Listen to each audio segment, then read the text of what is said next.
Electric field on the axis of dipole, अक्ष पर, और दूसरा देखे थे इक्विटोरियल पॉइंट पर, है ना। एक तो हमने देखा था ये कि ये अक्ष पर किसी बिंदु P पर ये अक्ष है, यहाँ माइनस क्यू चार्ज है, यहाँ प्लस क्यू चार्ज है, तो इसके द्वारा यहाँ पे इस बिंदु पर इलेक्ट्रिक फील्ड इंटेंसिटी कितनी होगी ये हमने देखा था, ठीक है।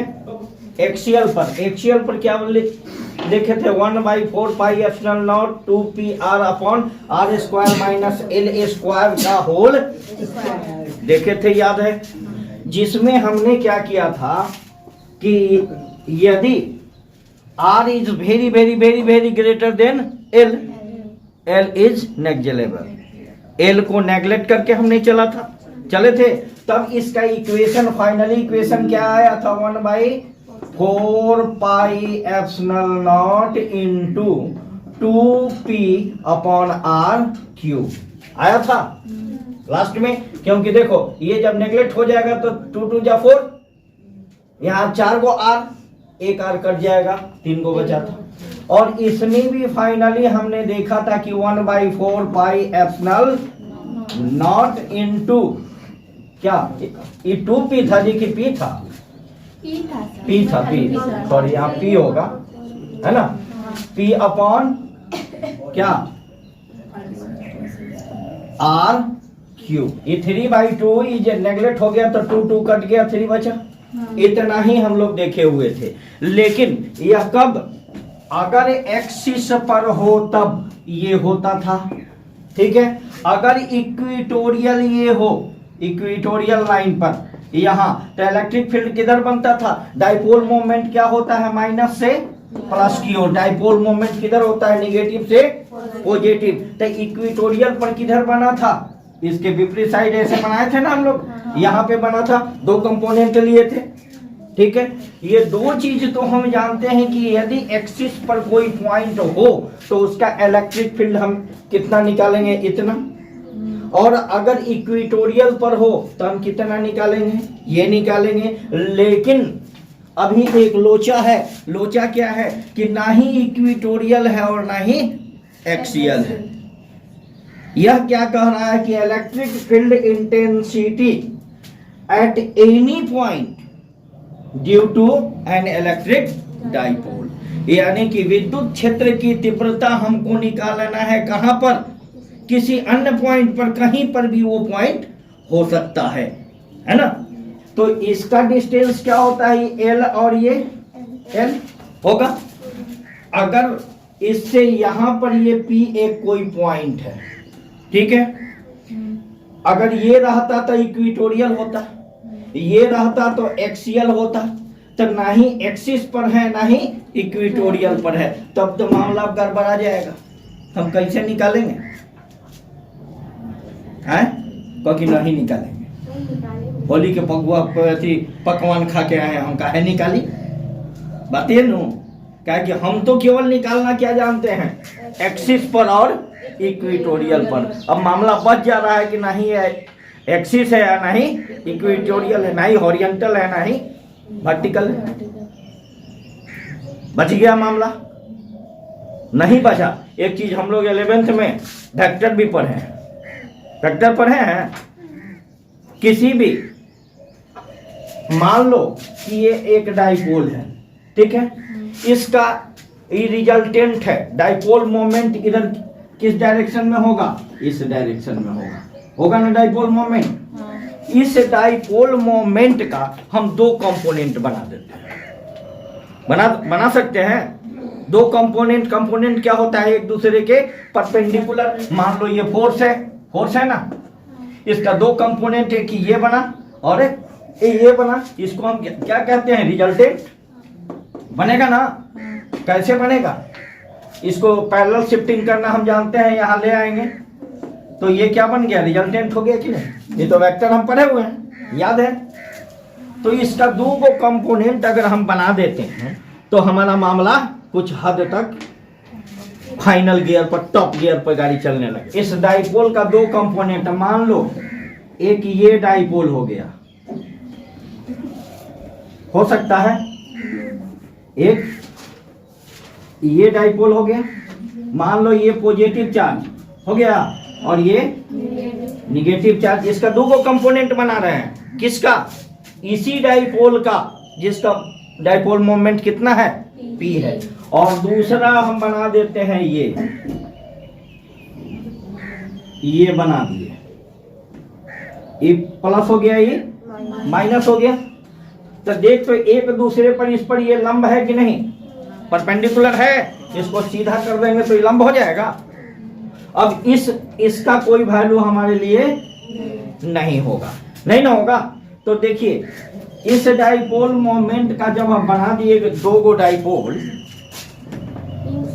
ये बना दिए, तो ये क्या हो जाएगा, P क्या होगा, ये P cos थीटा और ये क्या हो जाएगा, P साइन थीटा। होगा या नहीं होगा, एक P cos थीटा और एक P साइन थीटा।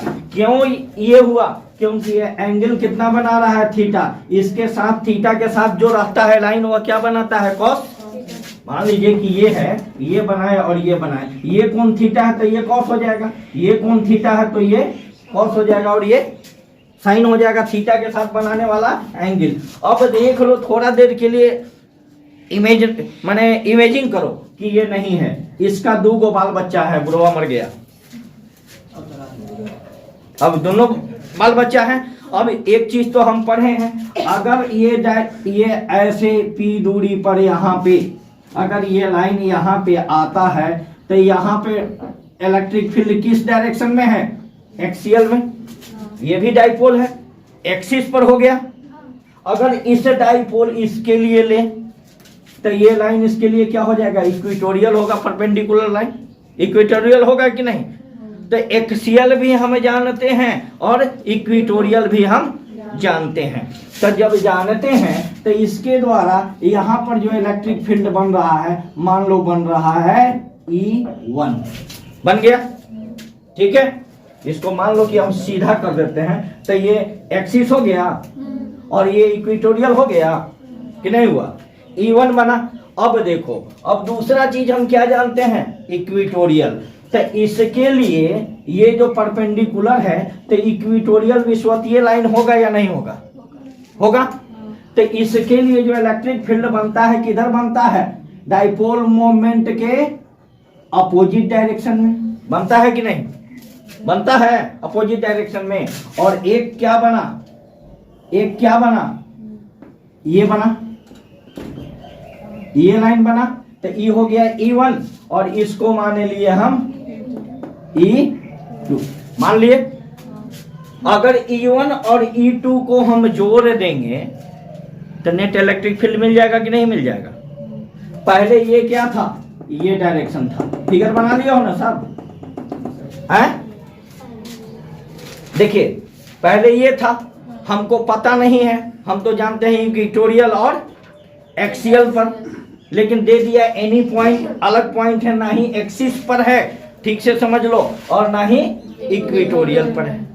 लेकिन हम ये दो को जानते हैं, पर के ऊपर दो को कंपोनेंट हम निकाल लिए, दो को कंपोनेंट निकाल लिए तो इसका कोई खतर, ये हुआ रिजल्टेंट, है ना, ये रिजल्टेंट होता है बीच वाला। और ये दोनों क्या होगा, उसका दो डाइपोल हुआ। तो इस पर जो बनेगा इलेक्ट्रिक फील्ड एक्सियल हो गया E1, और इस पर जो इलेक्ट्रिक फील्ड बनेगा E2 क्या हो गया, इक्वेटोरियल, क्योंकि इक्वेटोरियल में अपोजिट साइड बनता है, पड़े हुए हैं, अपोजिट साइड बनेगा। तो net electric field, net electric field at point P point पर नेट इलेक्ट्रिक फील्ड क्या होगा, नेट इलेक्ट्रिक फील्ड क्या होगा जी, E, इसको हम क्या करेंगे, E इज इक्वल टू क्या होगा, E1 प्लस E2, दोनों का सम। लेकिन कैसा सम, वेक्टर सम। वेक्टर सम करने के लिए हमने आपको बताया था, याद होगा, ये इलेक्ट्रिक फील्ड कैसा है, मान लो ये कैसा है, E1 E2 है ना, और ये कैसा है E1 है ना। तो वेक्टर सम करने के लिए हम क्या करते हैं, इसको हम पैरेलल शिफ्टिंग करेंगे तो क्या होगा, E1 हो जाएगा, और इसको ये क्या हो जाएगा, रिजल्टेंट हो जाएगा। तो net electric field magnitude resultant ना होता है, तो इसका क्या होगा, ये रिजल्टेंट जो है इलेक्ट्रिक फील्ड हो जाएगा। तो पाइथागोरस प्रमेय से ये क्या हुआ, राइट एंगल ट्रायंगल हुआ कि नहीं। समकोण त्रिभुज लंब कर्ण स्क्वायर बराबर क्या होता है, लंब स्क्वायर जोड़ होता है।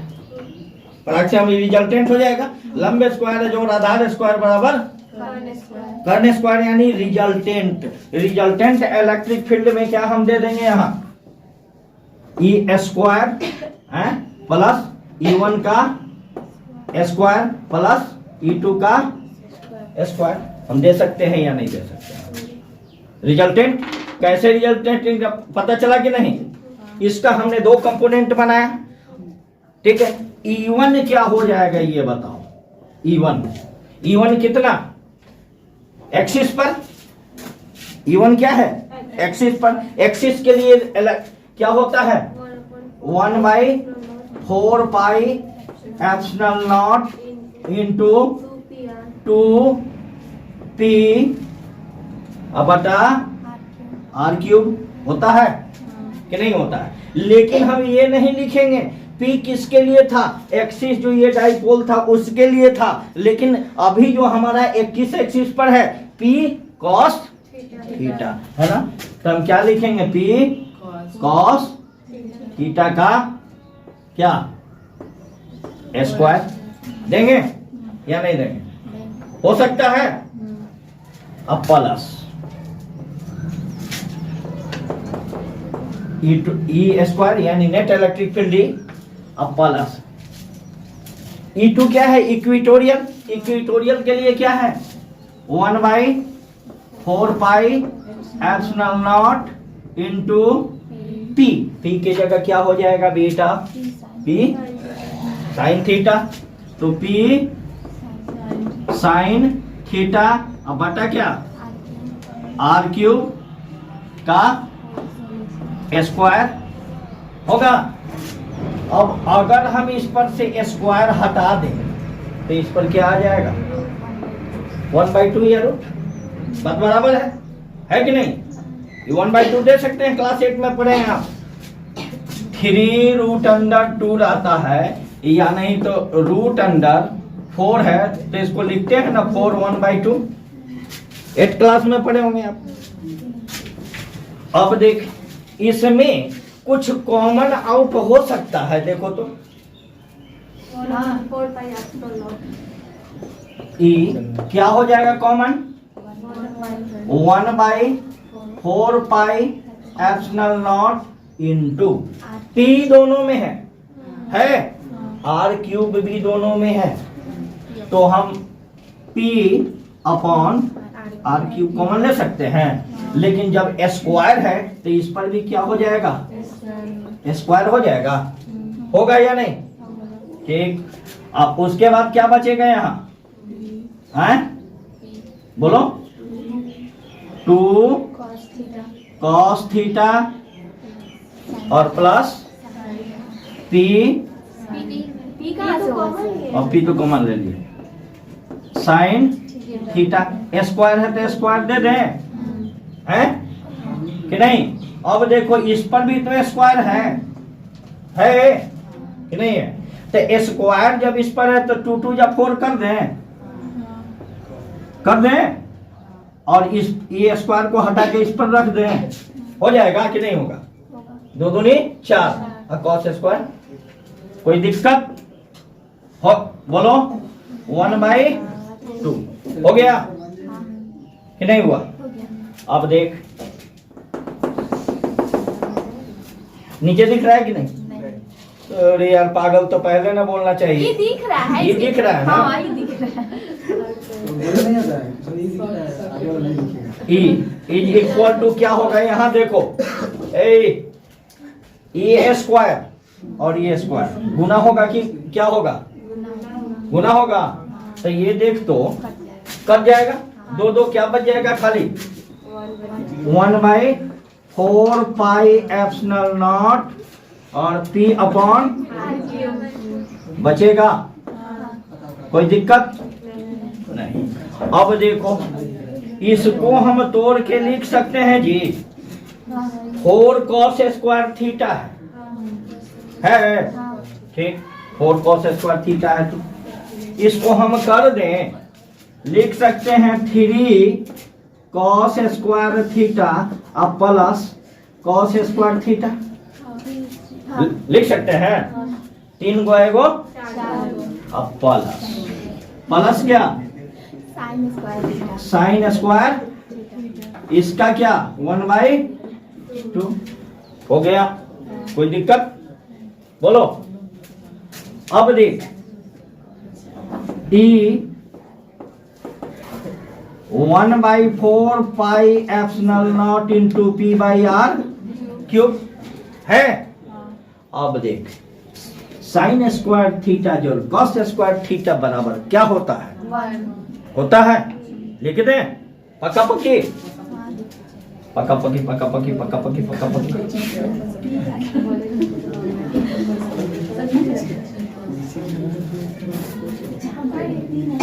क्या लिख दें हम 3 cos स्क्वायर थीटा अब प्लस प्लस क्या होगा 1 होगा 1/2, अब नहीं हटेगा।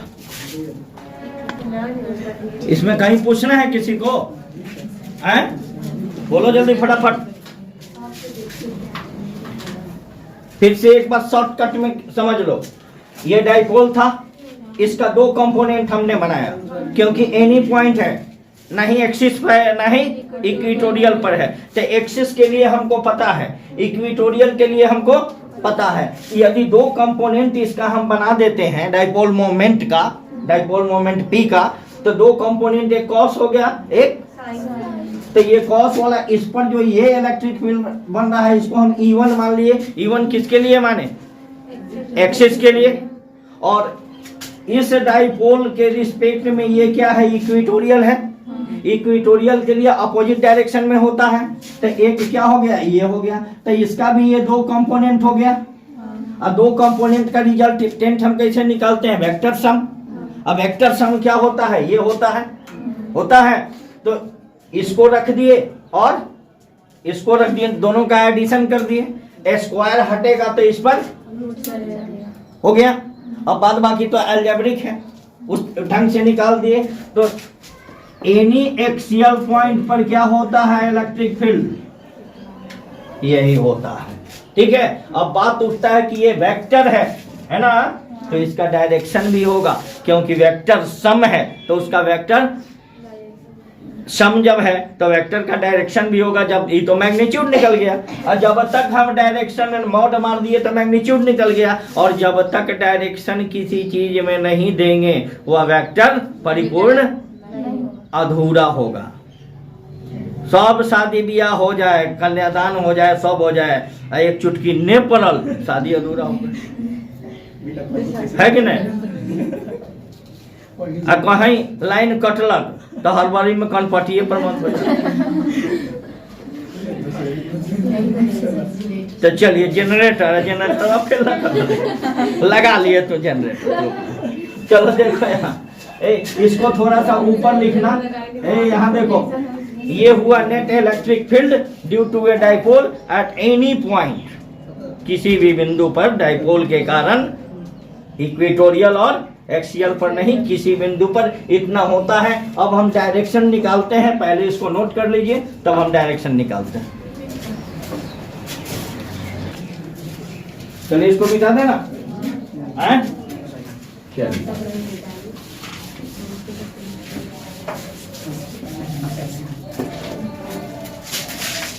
डायरेक्शन निकालने के लिए याद करो, है ना, अपने आप को ले जाओ क्लास 11th में वेक्टर में, कहो कि ले गए, ले गई, मिला नहीं मिला, वो काहे के लिए मिलेगा, तो जन्म सिद्ध अधिकार है तुम लोगों का कि पैसा देती हम पढ़ावे के, काहे पर हम तू पढ़ाओ, हम नहीं याद कर। चलिए देखिए, ये दो वेक्टर है ना, एक ये है, वही ना है यहाँ E1 एंड E2, ये को ना बा। तो इसको क्या करते हैं हम, डिग डिग डिग डिग डिग डिग डिग डिग यहाँ ले आएंगे। ये है एरो, है ना, इसका हेड टेल एक जगह होना चाहिए। काम खत्म। रिजल्टेंट क्या होता है, दोनों चोंच में चोंच मिल गए, हो गए हैं। तो ये इसको क्या कहते हैं, रिजल्टेंट कहते हैं कि नहीं कहते हैं। तो मान लो कि इसका रिजल्टेंट वेक्टर, मान लो ये एंगल अल्फा है, 2 के इसी में निकाल रहे हैं हम, अल्फा है ना अल्फा। तो इसको हम कैसे निकालेंगे ये बताओ, याद होगा tan अल्फा निकालते थे, याद है। तो क्या होगा, tan अल्फा बराबर ये है, तो पहले क्या लिखेंगे हम, E1, है ना, ये क्या लिखेंगे हम, E1। इसको शिफ्ट कर दिए यहाँ पे लाके शिफ्ट कर दिए, E1 हो गया। तो क्या हो जाएगा, E1 अपॉन E2 होगा। तो देखो tan alpha is equal to, आप चाहो तो इस एंगल का भी निकाल सकते हो, इस एंगल का भी हम निकाल सकते हैं, है ना। तो इसको शिफ्ट कर देंगे कहाँ, यहाँ पे। तो ये हो जाएगा रिजल्टेंट, हो जाएगा बीटा भी। या तो ये एंगल मान लो बीटा, इस पे निकाल सकती हो या इस पे भी निकाल सकती हो, अंतर क्या आएगा, सिर्फ पलट जाएगा। तो देखिए tan अल्फा E1 कितना निकला है,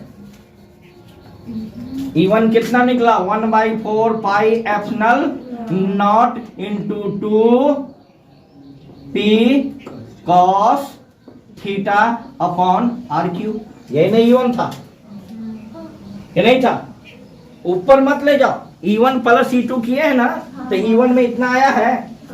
अब बटा E2 कितना है, 1/4 pi epsilon naught into p sine theta upon r3। साहब गए, और क्या बचा, गए, क्या बचा, tan alpha is equal to 2 cos theta upon sine theta निकला। इसको हम लिख सकते हैं tan alpha is equal to 2 cos theta बटा साइन थीटा बराबर क्या होता है, cot थीटा। या नहीं तो tan alpha is equal to 2/tan theta लिख सकते हैं, नहीं लिख सकते हैं। cot बराबर क्या होता है, 1/10, तो 2 इंटू 1/10, 2 बटा tan थीटा। डायरेक्शन अगर बीटा निकालेंगे, अगर हमको बीटा निकालना होगा tan बीटा, तब क्या करेंगे, सेम प्रोसेस वही रहेगा, होगा tan। अगर बीटा निकालते हैं तब क्या हो जाएगा, E2 अपॉन E1 होगा। अगर बीटा निकालते हैं, अल्फा निकाले तो E1 बटा E2, बीटा निकाले तो E2 बटा E1। लेंगे या नहीं लेंगे, तो tan beta is equal to E2 कितना, P साइन थीटा अपॉन, तो P से P कैंसिल, सेम चीज होगा वही, क्या होगा 1/4 pi epsilon naught into P sine theta upon r3। अब बटा में क्या, 1/4 pi epsilon naught into 2 P cos theta upon r3। गया, क्या बचा, हाँ जी जाएगा। tan बीटा बराबर क्या हो जाएगा, बोलिए, साइन थीटा बटा 2 cos थीटा। अब इसको तोड़ दोगे, साइन थीटा बटा cos थीटा बराबर क्या होता है, निकल जाएगा या नहीं निकलेगा, कोई दिक्कत। तो ये था आपका डायरेक्शन। और वो था electric field intensity due to a dipole at any point. किसी भी बिंदु पर विद्युत क्षेत्र की तीव्रता किसके द्वारा? विद्युत द्विध्रुव के द्वारा क्या होता है? तो हम आपको निकाल दिए हैं कि उतना होता है, याद कर लीजिएगा उसको। और बाद बाकी अगर न्यूमेरिकल आता है तो उस पर हम फॉर्मूला बैठा देंगे। तो ये ट्यूटोरियल खत्म।